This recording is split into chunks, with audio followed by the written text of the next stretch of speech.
رحمة الله لكل عليك. قارئ بداية مع كتاب الله نعم. الكريم، كيف كانت بدايات بلال الكامل؟ الحمد لله. طبعا نبتدئ بسم الله الرحمن الرحيم، والصلاة والسلام على أشرف الكائنات والمرسلين، حبيب إله العالمين محمد وعلى آله الطيبين الطاهرين. اللهم صل على محمد وآل محمد. بداياتي كانت في المرحلة المتوسطة، في المرحلة الثالثة متوسط. الحمد لله دخلت في عالم القرآن الكريم في المسجد أو الحسينية القريبة من دارنا، حسينية الإمام علي عليه السلام. في منطقة؟ في منطقة الدولعي. نعم. اللي نسكنها حاليا.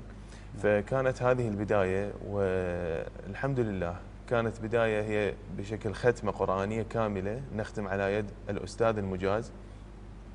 استمرت هذه الدورة قرابة السنة. أي أستاذ كان؟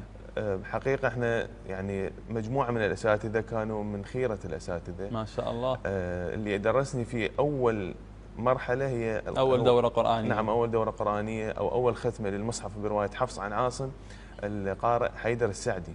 نعم. نوجه له التحية من خلال برنامجكم، الفضل الكبير عليه في مخارج وحروف في الأحكام التلاوة. من ثم انتقلت في رواية حفص الحمد لله أيضا على نفس الشيخ حيدر السعدي، وتدرجت بين الدراسة وبين القرآن الكريم بين الروايتين الثالثة والرابعة في ورش بن وقالون، لحد أن خلصت يعني طبعا الروايتين الأولى والثانية في سنة 2016 تقريبا، أو عفوا 12، والرواية الثالثة والرابعة الحمد لله أخذناها في سنة 2019.